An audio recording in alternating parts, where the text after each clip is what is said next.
Je m'appelle Manon Leroy. J'ai 31 ans et jusqu'à récemment, je pensais que ma vie était toute tracée. D'une manière que les gens passent des années à poursuivre.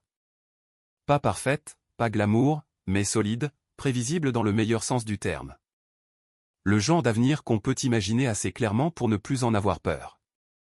3 mois avant mon mariage, cet avenir a volé en éclats dans ma cuisine, doucement, sans cri, sans drame, alors que le café était encore chaud et que la lumière matinale n'avait pas encore tout à fait dissipé la brume humide de Lyon. Si vous m'aviez demandé la semaine précédente si mon couple était en danger, j'aurais ri. Pas parce que nous étions parfaits, mais parce que nous avions fini de chercher. Nous nous étions déjà choisis. Du moins, c'est ce que je pensais. J'essaie encore de comprendre comment quelqu'un peut passer une journée à parler de plans de table et de voyages de noces, et le lendemain demander la permission de sortir de la vie que vous construisiez ensemble. Je n'ai pas hurlé. Je n'ai pas pleuré. Pas au début. Je suis juste restée assise là à l'écouter parler, pensant qu'il devait y avoir un autre sens caché sous ces mots. Une explication différente que mon cerveau n'avait pas encore saisie. Il n'y en avait pas. J'étais fiancé à Julien Bertrand depuis 6 mois. Nous étions ensemble depuis 3 ans au total. Il travaillait dans le domaine créatif, charismatique, expressif, le genre d'homme capable de décrocher des opportunités par son bagou et d'esquiver ses responsabilités avec la même aisance. Je travaillais dans la vente de logiciels, récemment promue directrice, j'étais le pilier stable, l'organisatrice, celle qui aimait savoir où allaient les choses. Nous nous équilibrions. C'est ce que tout le monde disait. C'est ce que je croyais. Nous étions propriétaires d'une maison en banlieue lyonnaise, achetée 2 ans plus tôt, à l'époque où les taux d'intérêt étaient plus bas et l'optimisme semblait infini. 3 chambres, un jardin assez grand pour de futurs enfants imaginaires, ou au moins pour ce chien dont nous parlions sans cesse sans jamais franchir le pas. À distance de marche des petits restaurants que nous aimions, un endroit qui semblait adulte d'une manière que ni l'un ni l'autre n'avions ressenti auparavant. Notre mariage était prévu pour le début du printemps. Les faire-part étaient conçus, les prestataires réservés, les acomptes versés, ma robe pendait dans une housse chez ma sœur parce que Julien ne voulait pas que ça porte malheur de la voir à la maison. Jusqu'à il y a 2 semaines, je pensais avoir gagné au loto de l'amour. Le matin où tout a basculé ne s'est pas annoncé comme important. Pas de dispute, pas de tension, juste Julien assis en face de moi à la table de la cuisine avec un regard que je ne pouvais pas nommer immédiatement. Pas de culpabilité, pas de colère. De la résolution. Il faut qu'on parle de quelque chose, a-t-il dit. Cette seule phrase a noué mon estomac. Il n'a pas cherché ma main, n'a pas adouci sa voix. Il a croisé ses doigts comme s'il s'apprêtait à négocier un contrat. Il m'a dit qu'il avait réfléchi à nous, au mariage, et qu'il voulait faire une pause. Une pause. Quand j'ai demandé quel genre de pause, il a hésité juste assez longtemps pour confirmer ma peur. Son ex l'avait recontacté. Chloé, sa copine de fac, celle qu'il avait toujours décrite comme immature, dramatique, une phase, la femme qui, bien que censée appartenir à son passé, n'avait jamais complètement disparu des contours de sa vie, liquant ses photos, regardant ses stories. Refaisant surface occasionnellement dans des anecdotes sur lesquelles j'avais appris à ne pas poser trop de questions. Il a dit qu'il avait besoin d'explorer ça juste pour être sûr. Sûr de quoi, me suis-je demandé alors que nous étions déjà fiancés et construisions une vie. Il a présenté ça comme une certitude, comme de l'honnêteté, comme quelque chose de sain. Sain comme être mis en attente pendant que l'homme que j'étais censé épouser testait s'il existait quelque chose de mieux ailleurs. J'ai senti quelque chose se figer en moi à ce moment-là. Pas de la colère, pas un cœur brisé. De la reconnaissance. J'avais déjà été là, des années auparavant, avec quelqu'un d'autre. L'option fiable, le choix sûr, la personne à qui on demande d'attendre pendant que quelqu'un d'autre explore. Je m'étais promis de ne plus jamais être cette femme-là. Je l'ai regardée, vraiment regardée, et j'ai réalisé que ce n'était pas de la confusion de sa part. C'était un sentiment de dû, de l'arrogance. Je n'ai pas retiré la bague tout de suite. Après que Julien se soit tu, une fois son choc transformé en quelque chose ressemblant à de l'orgueil blessé, je suis resté là dans la cuisine, fixant la petite marque sur ma main gauche où l'anneau reposait depuis 6 mois. Mon doigt semblait plus léger qu'il n'aurait dû, exposé comme si une vérité avait été mise à nu avant que je sois prête à la nommer. J'ai marché à travers la maison, pas de façon théâtrale, pas avec l'intention de faire mes valises ou de partir, juste en allant de pièce en pièce, comme si je pouvais confirmer que la vie que nous avions construite existait encore si je la regardais sous assez d'angles. Le salon sentait encore légèrement la bougie que Julien insistait pour allumer chaque soir. Celle qui, disait-il, donnait une intention à l'espace. Le canapé sur lequel nous avions passé 3 week-ends à débattre trônait exactement là où il avait toujours été, orienté juste assez pour capter la lumière de l'après-midi. Le mur d'accent derrière était toujours de ce bleu ardoise profond sur lequel nous avions fait un compromis après des heures de discussion. Je me suis souvenu de sa fierté quand des amis le complimentaient, comment il s'était attribué le mérite de l'idée, même si c'était la mienne. À l'époque, j'avais ri. Nous nous étions rencontrés 3 ans plus tôt lors d'un événement de réseautage au centre-ville. J'y étais parce que mon entreprise sponsorisait l'événement. Il était là pour promouvoir son travail créatif en freelance, charmant une petite foule avec ce genre de confiance qui fait que les gens se penchent vers vous sans s'en rendre compte. Je l'avais remarqué avant qu'on ne se parle, pas parce qu'il était le plus bruyant, mais parce qu'il semblait si sûr de lui, si à l'aise pour occuper l'espace. Quand nous avons finalement commencé à parler, c'était fluide. Il posait des questions, écoutait, faisait des blagues qui n'étaient pas forcées. Il parlait de créativité comme si c'était de l'oxygène. Je parlais de structure, de stratégie, de bâtir des relations à long terme et de vente. D'une certaine manière, au lieu de s'opposer, ça s'emboîtait. Il m'a entraîné dans son monde de vernissage et de sessions de design nocturne. Je l'ai introduit aux dîners clients et aux conférences de l'industrie. Nous nous disions que nous nous enrichissions mutuellement. Avec le recul, je peux voir où je me suis adouci, où je me suis adapté, où j'ai porté plus de poids parce que j'étais meilleur pour ça. Quand nous avons acheté la maison ensemble au bout de 2 ans, cela ressemblait à une étape méritée, pas précipitée. Nous nous sommes assis sur le sol du salon vide ce premier soir, buvant du champagne dans des tasses dépareillées parce que nous n'avions encore rien déballé. Je me souviens de lui adossé au mur, souriant dans le vide. « C'est réel », a-t-il dit. « C'est nous. » Je l'ai cru. Je l'ai cru quand nous parlions de l'avenir comme s'il était inévitable. Quand il disait qu'il voulait de la stabilité avec moi. Quand il plaisantait sur le fait que la vie conjugale serait ennuyeuse, mais le disait affectueusement comme si l'ennui était un luxe qu'il avait hâte de s'offrir. La demande en mariage est arrivée 1 an et demi plus tard, réfléchie, assez publique pour sembler intentionnelle, assez privée pour sembler sincère. J'ai dit oui sans hésiter. Parce que dans mon esprit, nous nous étions déjà choisis il y a longtemps. C'est la partie qui fait le plus mal. Pas qu'il ait eu des doutes. Les doutes sont humains. C'est que quelque part en chemin, j'ai confondu confort et engagement. Et j'ai confondu constance et certitude. Il y avait eu des signes, petits, des moments que j'avais écartés parce qu'ils ne collaient pas à l'histoire que je voulais. Comment il avait besoin d'être rassuré plus souvent que moi. Comment il se nourrissait de l'attention d'une manière qui me mettait légèrement mal à l'aise, mais jamais assez pour le confronter. Comment il présentait ses relations passées comme des erreurs commises par d'autres. Et Chloé, elle avait toujours été présente en arrière-plan, comme un bruit blanc que j'avais appris à ignorer. Quand son nom revenait, c'était toujours sur un ton dédaigneux, toujours suivi d'un rire. Je me disais que ça signifiait qu'elle ne comptait pas. Mais les gens ne demandent pas de pause pour explorer des choses qui ne comptent pas. Debout dans notre chambre, regardant le lit parfaitement fait, j'ai senti le poids de tout ce que j'avais investi. Pas seulement du temps, mais de la confiance, du travail émotionnel, le labeur silencieux de choisir la même personne chaque jour sans avoir besoin de tester des alternatives. J'ai réalisé alors quelque chose qui s'est ancré profondément dans ma poitrine. Je n'avais pas perdu mon avenir ce matin-là. J'avais perdu l'illusion qu'il était mutuel. La demande en mariage avait semblé inévitable au moment où elle s'est produite. Pas précipitée, pas sous pression, juste alignée, comme la prochaine étape naturelle d'une relation qui avait déjà franchi tous les seuils significatifs. Julien avait toujours su exactement comment mettre en scène les moments, comment transformer des cadres ordinaires en quelque chose qui semblait intentionnel. Ce jour-là n'était pas différent. Il avait suggéré que nous fassions une promenade dans un petit parc près du centre-ville.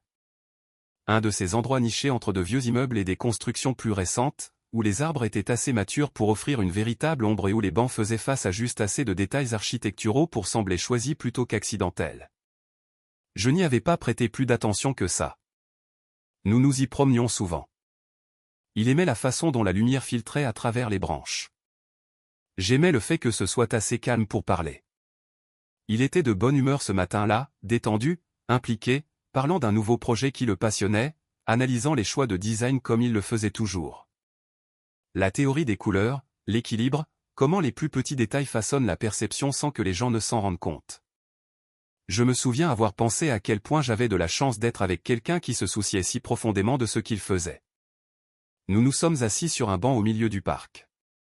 Il a souligné le mélange de styles architecturaux de l'autre côté de la rue, expliquant comment différentes époques de construction créaient cette chronologie visuelle involontaire.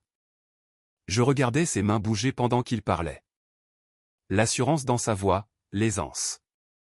C'est là qu'il s'est arrêté au milieu d'une phrase, s'est tourné vers moi et a mis un genou à terre. Pendant une fraction de seconde, j'ai ri. Pas parce que je pensais que c'était une blague, mais parce que mon cerveau n'avait pas rattrapé ce que mes yeux voyaient. « Tu es sérieux là ?» ai-je demandé. Il a souri, un sourire large et nerveux comme je ne l'avais jamais vu auparavant. Puis il a ouvert l'écrin. La bague était magnifique, simple, élégante, exactement mon goût.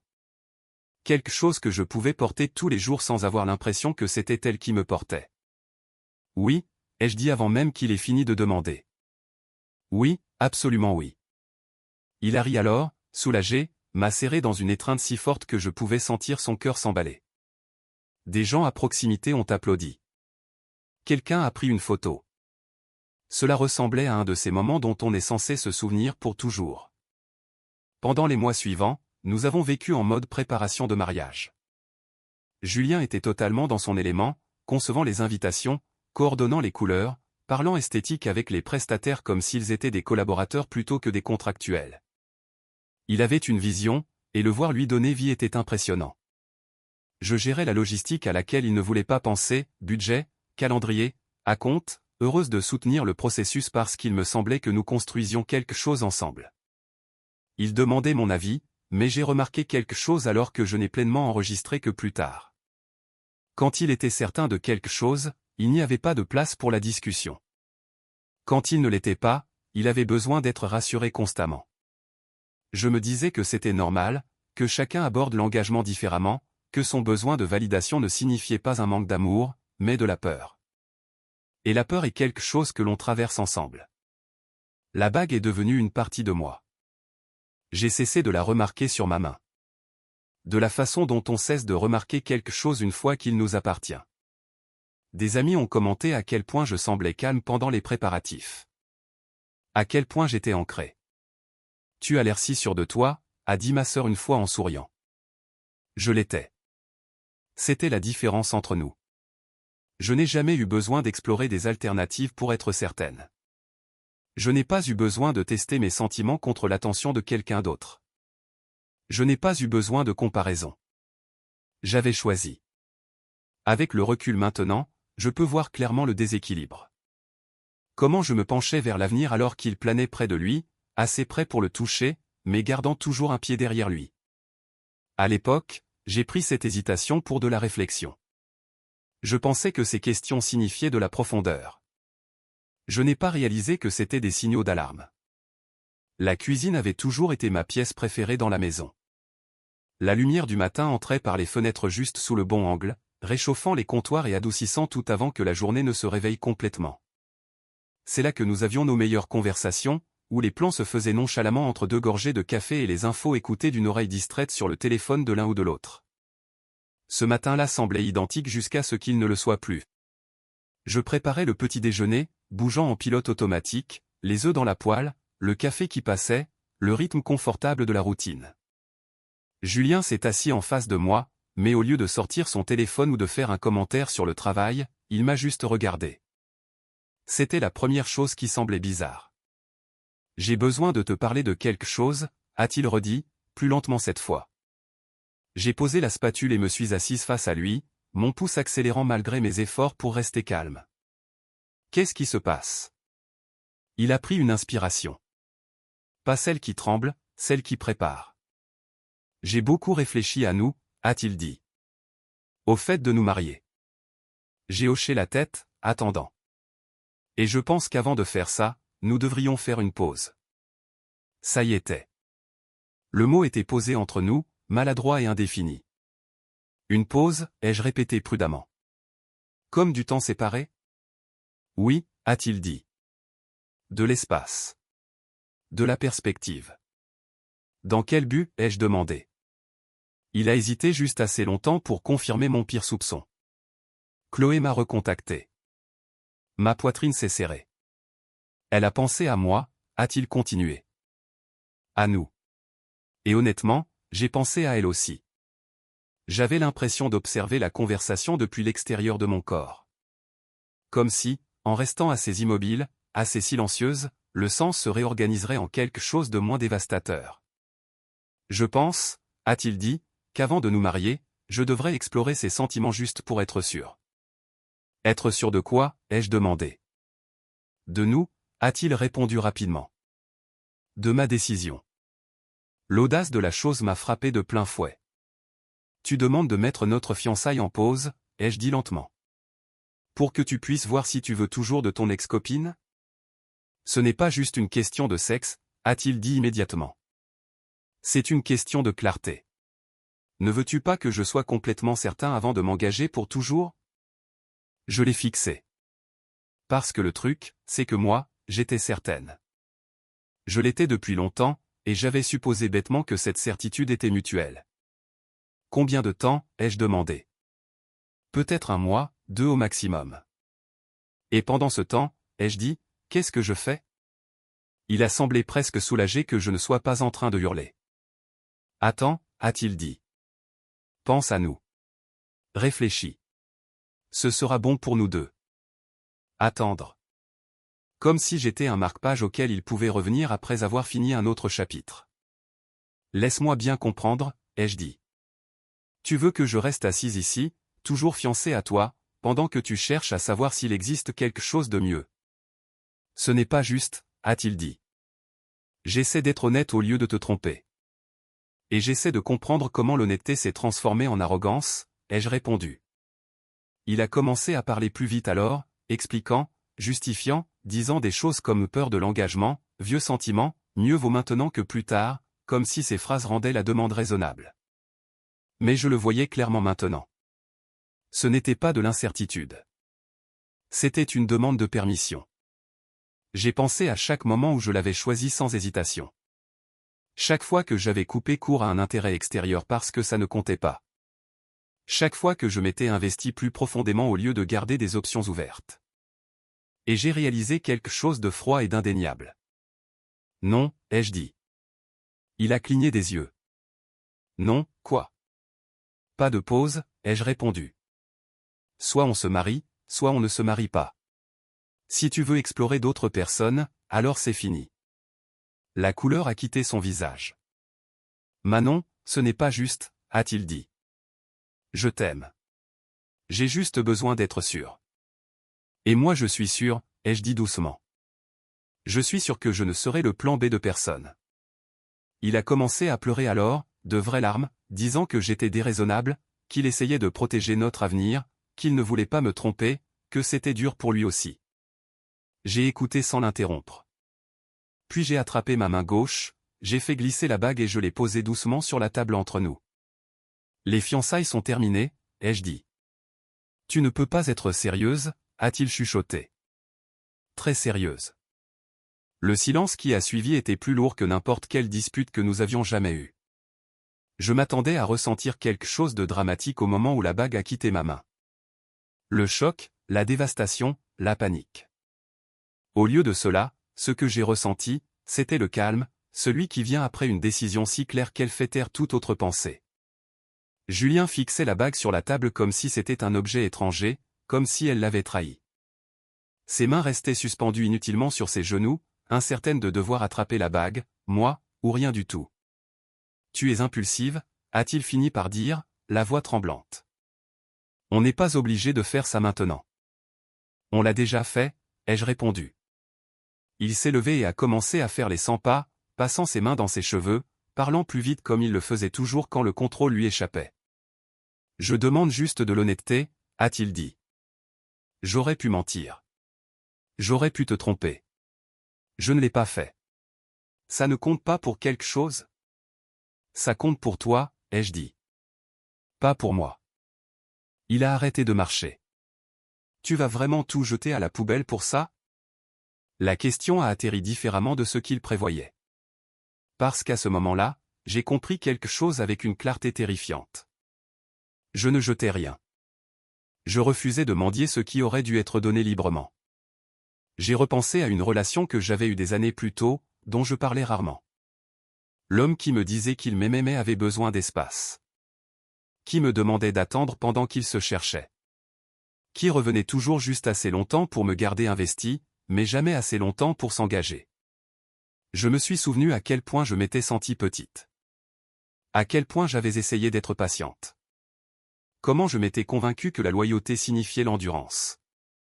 Je me suis promis quand cette relation s'est terminée que je ne referais jamais ça. Julien s'est essuyé le visage, la voix brisée. Je t'aime, Manon. Je te crois, ai-je dit. Mais un amour qui hésite ne me suffit plus. Il a semblé stupéfait par ça, comme s'il ne lui était pas venu à l'esprit que l'amour pouvait être insuffisant. Chloé a juste remué des choses que je pensais avoir dépassées, a-t-il dit. Je ne m'attendais pas à ressentir ça. Et quand elle t'a contacté, ai-je demandé, pourquoi n'as-tu pas coupé court? Il a ouvert la bouche, l'a refermée. Cette réponse me disait tout ce que j'avais besoin de savoir. Tu ne voulais pas de certitude, ai-je dit. Tu voulais une permission.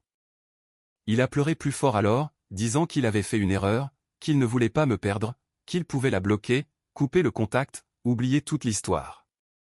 Mais ce n'était pas le sujet. Les dégâts n'étaient pas qu'il ait eu des sentiments. Les dégâts étaient que, face au choix entre protéger notre avenir et satisfaire sa curiosité, il avait choisi la curiosité. J'ai fini d'écouter les explications sur pourquoi nos 3 années ensemble n'ont pas suffi à te rendre sûr de moi, ai-je dit. Je me suis levé. Ça n'a pas besoin d'être moche, ai-je ajouté. Mais c'est fini. Il s'est effondré dans sa chaise, vaincu. Pour la première fois depuis que je le connaissais, il avait l'air petit, pas tragique, juste exposé. J'ai passé le reste de la journée à faire des choses qui semblaient surréalistes dans leur normalité, appeler les prestataires, annuler les rendez-vous, et expliquer brièvement, poliment, que le mariage était annulé. Certains étaient compatissants, d'autres efficaces. Quelques-uns ont mentionné des frais d'annulation. Je m'en fichais. Ce soir-là, mon frère Lucas est venu. Il n'a pas posé beaucoup de questions. Il a juste attrapé des cartons et a commencé à m'aider à emballer. « Tu es sûr de toi ?» a-t-il demandé à un moment donné, en pliant soigneusement une de mes robes. Il m'a demandé d'attendre pendant qu'il décidait s'il voulait de moi, ai-je dit. Lucas n'a pas hésité. « Sur quoi exactement es-tu censée être incertaine ?» C'était toute la confirmation dont j'avais besoin. Dès le dimanche soir, la maison était mise en vente. Le lundi matin, j'avais appelé mon entreprise pour une mutation.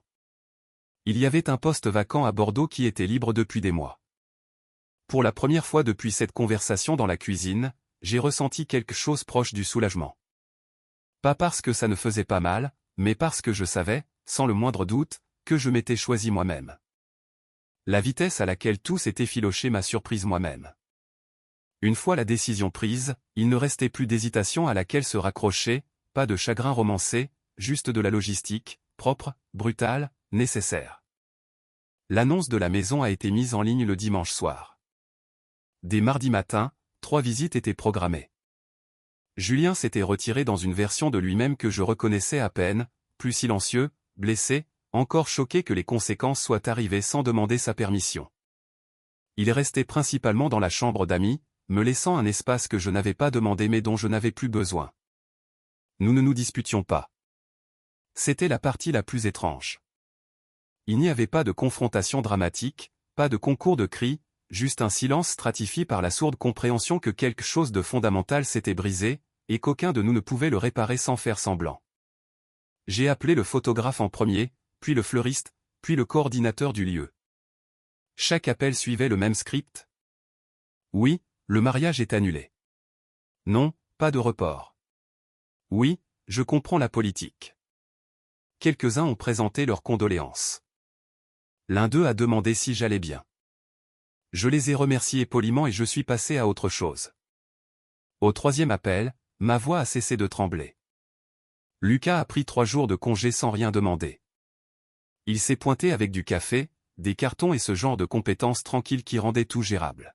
« Qu'est-ce que tu veux garder ?» a-t-il demandé, debout dans le salon.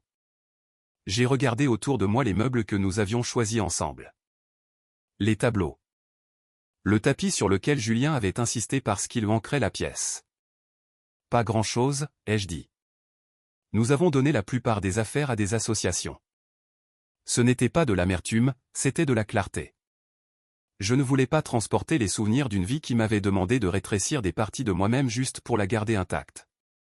Dès mercredi, je dormais sur un matelas par terre. Jeudi, la plupart de mes affaires étaient au garde-meuble. Julien a essayé de me parler une fois de plus cette semaine-là. Je ne pensais pas que tu irais vraiment jusqu'au bout, a-t-il dit doucement, debout dans l'encadrement de la porte de la chambre. Cette phrase me disait tout. Il ne s'était pas attendu à de la résolution. Il s'était attendu à de l'hésitation. Je pensais ce que j'ai dit, ai-je répondu. Ce n'est pas une tactique pour te faire peur. Il a hoché la tête lentement, comme quelqu'un acceptant une défaite qu'il ne croyait pas possible. La maison s'est vendue plus vite que nous ne l'avions anticipé tous les deux. Une offre au comptant est arrivée en 48 heures. En dessous du marché, mais propre et rapide. J'ai accepté sans contre-proposition. Julien a objecté brièvement. On pourrait attendre, a-t-il dit. En tirer plus. Je ne veux pas plus, ai-je répondu. Je veux sortir. Il n'a pas discuté après ça. Vendredi matin, j'ai signé le compromis et je suis officiellement devenu libre. Cet après-midi-là, mon entreprise avait approuvé la mutation. Bordeaux, nouveau territoire, nouvel appartement déjà meublé et en attente. Cette nuit-là, j'ai dormi à l'hôtel, mes affaires emballées, mon passé scellé derrière moi. Lucas a apporté des plats-tailles à emporter et une bouteille de vin. Nous nous sommes assis sur le lit, les cartons en équilibre entre nous. « Ça va ?» a-t-il demandé. J'y ai réfléchi. Mieux que ce à quoi je m'attendais, ai-je dit honnêtement. Je continue d'attendre d'être dévasté. Surtout, je me sens soulagé. Il a hoché la tête. Soulagé comment? Comme si j'avais retenu mon souffle depuis longtemps sans m'en rendre compte, ai-je dit. À essayer d'être assez intéressante, assez excitante. Et maintenant je n'ai plus à passer une audition pour ma propre vie. Il a souri à ça. Vendredi soir, mon téléphone a commencé à vibrer. Appel manqué, SMS, messages vocaux. Julien. La panique l'avait finalement rattrapé. Je n'ai pas répondu parce qu'à ce moment-là, j'étais déjà à mi-chemin, roulant vers l'ouest sur la 89, les fenêtres baissées, les lumières de la ville rétrécissant dans mon rétroviseur.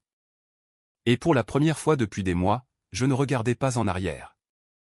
Je n'ai entendu parler de ce qui s'était passé à la maison que bien plus tard. À ce moment-là, j'avais déjà fait 3 heures de route. Un podcast bourdonnait doucement dans les haut-parleurs, l'autoroute s'étirant devant moi d'une manière qui semblait presque symbolique. Mon téléphone était en silencieux, face contre terre dans le porte-gobelet, vibrant occasionnellement avec des notifications que je n'avais aucune intention de lire. Julien, pendant ce temps, comprenait enfin le poids de ce qu'il avait demandé. Apparemment, lui et Chloé avaient prévu de passer à la maison le vendredi après-midi, pas pour déménager quoi que ce soit, pas pour parler logistique, mais pour regarder. Lucas m'a dit plus tard que Julien l'avait admis sans honte. Il voulait lui montrer notre vie, la maison, la stabilité, l'avenir qu'il avait mis en jeu avec tant de désinvolture. Peut-être pensait-il que ça l'impressionnerait. Peut-être pensait-il que ça lui ferait voir ce qu'elle avait gagné. Au lieu de cela, ils se sont garés devant un panneau vendu planté dans le jardin. Un camion de déménagement était garé le long du trottoir, chargeant les derniers meubles donnés.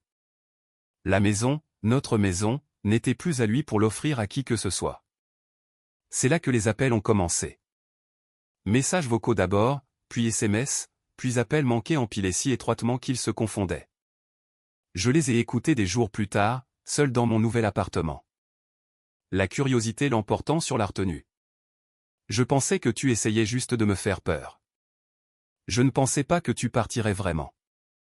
On peut arranger ça. Je te choisis, Manon. Je choisis le nous. Je n'ai pas répondu parce que la question n'avait jamais été de savoir s'il pouvait me choisir après que tout se soit effondré. C'était ce qu'il faisait avant que ça n'arrive. Lucas a géré la plupart des retombées. Les amis qui l'appelaient confus. Les membres de la famille demandant ce qui s'était passé. Les gens essayant de reconstituer une histoire qui ne correspondait pas à la version que Julien s'était apparemment racontée. Sa mère a appelé Lucas un soir, la voix tremblante. Elle lui a demandé d'attendre pendant qu'elle faisait quoi, a-t-elle demandé après qu'il a expliqué. Explorer ses sentiments pour son ex, a dit Lucas. Il y a eu un long silence. Oh, a-t-elle finalement dit. Eh bien, alors elle a eu raison de partir. Même les gens qui l'aimaient le plus ne pouvaient pas défendre ça. Le dimanche, j'étais installé dans mon appartement à Bordeaux. Vue sur le centre, mur nu, calme. Lucas m'envoyait des nouvelles que je n'avais pas demandées, mais que ça ne me dérangeait pas de recevoir. Julien débarquant chez lui à l'improviste, pleurant, exigeant de savoir où j'étais parti, disant qu'il n'avait jamais voulu que les choses aillent si loin. Mais il ne comprenait toujours pas ce qui comptait le plus. L'intention ne change pas l'impact. Il avait fait une série de choix qui avaient mené directement à ce résultat. La seule surprise était que j'avais été conséquente. Le détail le plus ironique est venu d'un ami commun une semaine plus tard. Chloé avait pris ses distances presque immédiatement. Au moment où Julien a été totalement disponible, sans fiançailles, sans maison, sans avenir bien emballé, son intérêt a refroidi, la chasse était finie, la validation complète. Il s'avère qu'elle ne voulait pas de lui. Elle voulait gagner. Ce savoir ne m'a pas rendu suffisant. Cela m'a donné la certitude que je n'avais rien perdu de précieux. Je m'étais éloigné de quelque chose de fragile, quelque chose qui se serait brisé au moment où la vie aurait exigé plus que de la curiosité et du charme. Et alors que je déballais des cartons dans une ville qui me semblait inconnue mais pleine de possibilités, j'ai réalisé quelque chose de discrètement profond. Le silence sur mon téléphone n'était pas de la solitude. C'était la paix. Bordeaux avait commencé à me sembler mienne. Pas encore chez moi, mais assez familière pour que mon corps ne se tende plus quand je sortais. J'avais une routine. Des courses le matin le long de la Garonne. Le café du même endroit à 2 rues de là où le barista se souvenait de ma commande. De longues journées de travail qui se terminaient par une satisfaction tranquille au lieu d'un épuisement émotionnel. C'est pourquoi il m'a fallu une seconde pour reconnaître l'homme assis sur les marches devant ma résidence. Au début, mon cerveau a rejeté l'idée entièrement. J'ai ralenti, plissant les yeux contre le soleil, pensant que ce devait être quelqu'un d'autre. Un tour joué par la distance, une coïncidence. Puis il s'est levé. Manon. Ce n'était pas un trajet rapide. C'était le genre de voyage qu'on ne fait que lorsque le déni s'effondre enfin. Et Julien était là, non invité, non annoncé, portant le genre de désespoir qui ne se manifeste que lorsque les conséquences arrivent tout en même temps. Tu ne peux pas être là, ai-je dit, m'arrêtant à plusieurs mètres. Je devais te voir, a-t-il répondu. Sa voix était rauque. S'il te plaît, juste 5 minutes. Il avait l'air pire que dans mon souvenir. Pas de façon dramatique, juste usé. Des cernes sous les yeux, des vêtements qui ne tombaient pas tout à fait bien, comme s'il avait cessé de se soucier de l'apparence des choses. J'aurais dû faire demi-tour, mais je ne voulais pas de scène, et une partie de moi voulait que ce chapitre soit scellé correctement. 5 minutes, ai-je dit. À l'intérieur. L'appartement était plus petit que la maison de Lyon, mais plus lumineux, moins curaté, plus honnête. Il l'a remarqué immédiatement, regardant autour de lui comme quelqu'un réalisant que le décor avait changé sans son approbation. C'est sympa, a-t-il dit, surpris. Je n'ai pas répondu. Qu'est-ce que tu veux, Julien? Il ne s'est pas assis, il est juste resté debout, les mains jointes comme s'il se tenait lui-même. J'ai fait une erreur, a-t-il dit. La plus grande erreur de ma vie. J'ai attendu. Ce n'était pas ce que je pensais, a-t-il continué rapidement. Avec Chloé, ça a duré 2 semaines. 2, et puis elle a arrêté. Tu avais raison sur tout. Je sais, ai-je dit. Cela l'a surpris. Je ne suis pas venu ici pour entendre des excuses, ai-je ajouté. Donc, si c'est tout ce que tu as. Je vois un psy, a-t-il lâché. Je travaille sur ma peur de l'engagement, ma tendance à l'auto-sabotage quand les choses deviennent réelles. C'est bien, ai-je dit. Et je le pensais. Je veux réparer ça, a-t-il dit. Je veux qu'on se remette ensemble. Ça y était. L'offre dont il pensait qu'elle compterait encore. Il a parlé longtemps après ça, de la peur qu'il avait eue, de la façon dont Chloé l'avait manipulé, lui avait dit qu'il se contentait de peu, qu'il se demanderait toujours et si, comment ces mots avaient fonctionné parce qu'une partie de lui voulait qu'ils fonctionnent. Il m'a dit qu'il ne dormait pas, que son travail en avait souffert, que tout à Lyon lui rappelait ce qu'il avait perdu. Je ferai n'importe quoi, a-t-il dit. Déménager ici. Signer un contrat de mariage. Recommencer à zéro. Prouve-le-moi. J'ai écouté sans interruption. Et c'est là que j'ai réalisé quelque chose auquel je ne m'attendais pas. Je ne ressentais rien. Pas de colère, pas de désir, pas d'attraction. Juste une tristesse tranquille pour lui, pas pour nous. Ce que nous avions exigé que je sois plus petite que je ne le suis, ai-je fini par dire. Et tu avais besoin que je reste comme ça pour te sentir certain. Ce n'est pas vrai, a-t-il dit rapidement. Si, ça l'est, ai-je répondu calmement. Tu ne voulais pas d'un partenariat. Tu voulais la sécurité avec de l'excitation en option. Il a eu l'air comme si je l'avais frappé. Je t'aimais, a-t-il dit. Tu aimais ce que je représentais, ai-je corrigé. Il y a une différence. La conversation a duré 2 heures. Il a pleuré. Il a supplié. Il a promis. Et je suis resté exactement où j'étais, stable, inébranlable. Quand il est finalement parti, je me suis tenu sur le balcon et j'ai regardé sa voiture disparaître dans la circulation. J'ai attendu que quelque chose se brise en moi. Rien ne l'a fait. Ce que j'ai ressenti à la place, c'était de la gratitude pour la femme qui avait fait confiance à son instinct. Pour la version de moi qui n'avait pas négocié sa valeur. Pour être parti quand rester aurait signifié m'abandonner moi-même. Parfois, tourner la page ne vient pas avec des feux d'artifice. Parfois, cela vient avec l'absence de douleur. Je n'ai pas recommencé à sortir avec quelqu'un tout de suite. Pas parce que j'étais brisé, mais parce qu'enfin, j'étais au calme. Pour la première fois depuis des années, ma vie ne ressemblait pas à quelque chose que je devais expliquer ou justifier à une autre personne. Mon temps m'appartenait. Mes soirées étaient paisibles. Mes décisions ne nécessitaient pas de négociation. Et c'était addictif. Le travail à Bordeaux s'est accéléré rapidement. Le secteur était plus compétitif qu'à Lyon, mais cela me convenait. Les gens ici bougeaient vite, parlaient directement, attendaient de la compétence. Je me suis épanoui dans cet environnement. En quelques mois, j'étais en passe de réaliser les meilleurs chiffres de ma carrière. C'est à ce moment-là que j'ai rencontré Thomas Dupuis. Ce n'était pas dramatique. Pas d'étincelle traversant une pièce bondée. Pas de chimie immédiate qui faisait battre mon cœur. Nous nous sommes rencontrés lors d'un afterwork professionnel.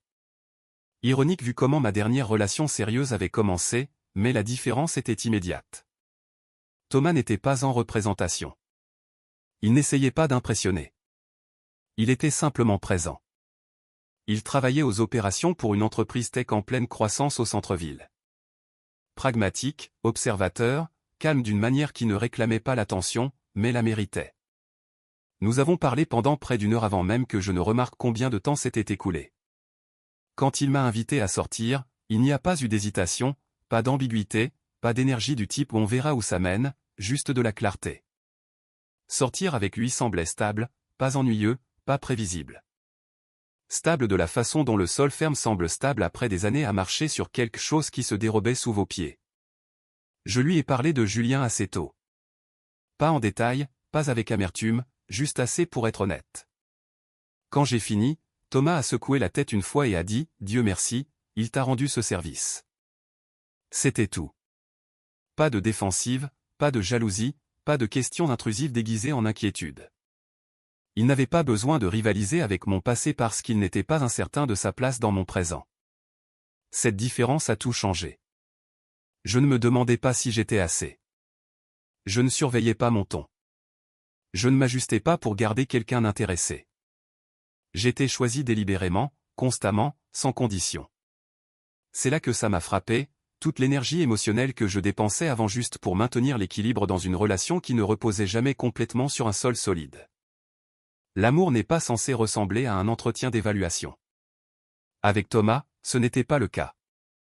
Des mois plus tard, à la date qui aurait dû être celle de mon mariage, j'ai reçu un SMS d'un numéro que je n'avais pas encore bloqué. Je pense toujours à toi tous les jours. J'espère que tu es heureuse. J'ai fixé l'écran un long moment. Puis j'ai bloqué le numéro.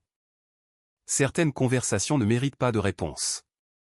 Par Lucas et quelques relations communes restantes, j'ai entendu des bribes de ce à quoi ressemblait la vie de Julien maintenant. Relations courtes, réputation tenace, un schéma qui se répète. Exactement comme je l'avais prédit. Quand quelqu'un vous montre qu'il est sous la pression, croyez-le. Je l'avais cru. Et grâce à cela, je ne faisais plus que survivre. Je construisais quelque chose de mieux sans peur, sans hésitation, sans avoir besoin d'explorer des alternatives. Cela fait une année complète que j'ai quitté Lyon. Un an que j'ai emballé ma vie dans des cartons, conduit vers l'ouest sans véritable plan au-delà de la survie, et que je me suis fait assez confiance pour m'éloigner de quelque chose qui semblait parfait sur le papier, mais qui sonnait faux dans mes tripes. Bordeaux n'est pas seulement l'endroit où j'ai atterri. C'est là que je suis redevenu moi-même. Il y a 6 mois, j'ai été promue directrice régionale des ventes couvrant tout le sud-ouest. Le travail est exigeant, compétitif, et exactement le genre de défi dont je ne réalisais pas que j'avais envie. Je gagne environ 30% de plus qu'à Lyon. Et pour la première fois de ma carrière, je n'ai pas l'impression de prouver quoi que ce soit. Je fais juste bien le travail. Thomas et moi parlons d'emménager ensemble le mois prochain. Son bail se termine. Le mien court jusqu'à l'été. Le timing est logique. Pas parce que nous nous précipitons, mais parce qu'aucun de nous n'a peur de construire quelque chose de réel. Cette différence m'étonne encore. L'amour ne semble pas urgent quand il est juste. Il ne semble pas conditionnel. Il ne vous demande pas d'attendre pendant que quelqu'un vérifie ses options. Par Lucas et quelques relations communes restantes, j'ai entendu ce à quoi ressemble la vie de Julien maintenant. L'histoire ne m'a pas surprise. Après Chloé, il y en a eu d'autres. Des relations éphémères qui ont brûlé fort et se sont effondrées rapidement. Les nouvelles vont vite dans des endroits comme Lyon, surtout quand les choix personnels de quelqu'un deviennent des avertissements. Les gens parlent. Quand des partenaires potentiels entendent qu'il a demandé à sa fiancée d'attendre pendant qu'il explorait ses sentiments pour son ex, elle voit des drapeaux rouges. Elle voit de l'instabilité. Elle voit quelqu'un qui ne sait pas ce qu'il veut. Et pire, quelqu'un prêt à blesser les autres tout en cherchant à comprendre. Sa carrière a stagné. Son cercle social s'est rétréci. Le charme qui fonctionnait autrefois si facilement a perdu son pouvoir quand il n'était pas soutenu par de la constance. Ses parents étaient profondément embarrassés. Pas parce que le mariage a été annulé, mais parce qu'ils avaient cru en lui. Ils avaient cru qu'il était prêt. Son père a apparemment dit à Lucas une fois, « Elle était la meilleure chose qui lui soit jamais arrivée », et il l'a jetée. Cette phrase est restée avec moi, pas parce qu'elle me validait, mais parce qu'elle me rappelait à quel point j'étais passé près de lier ma vie à quelqu'un qui chasserait toujours la prochaine possibilité au lieu de protéger ce qui était déjà réel. Julien a tendu la main une dernière fois il y a des mois par un email cette fois, après avoir réalisé que son numéro était bloqué. C'était long, réflexif, plein de mots comme croissance, regret et clarté. Je n'ai pas répondu. Certaines leçons ne se renforcent pas par la conversation. Elles s'apprennent par l'absence. Ce que j'ai fini par comprendre, c'est ceci. La bonne personne n'a pas besoin de comparer. Elle n'a pas besoin d'explorer. Elle n'a pas besoin d'un plan B. Elle vous choisit et elle continue de vous choisir, surtout quand c'est difficile. Je pense à mon père parfois, comment il disait que les actes révèlent les priorités mieux que les mots ne le pourraient jamais. Les actes de Julien m'ont dit tout ce que j'avais besoin de savoir. Et mes actes, partir, me faire confiance, refuser de négocier ma valeur, m'ont dit quelque chose d'encore plus important. Je n'ai pas perdu un avenir. J'ai évité le mauvais.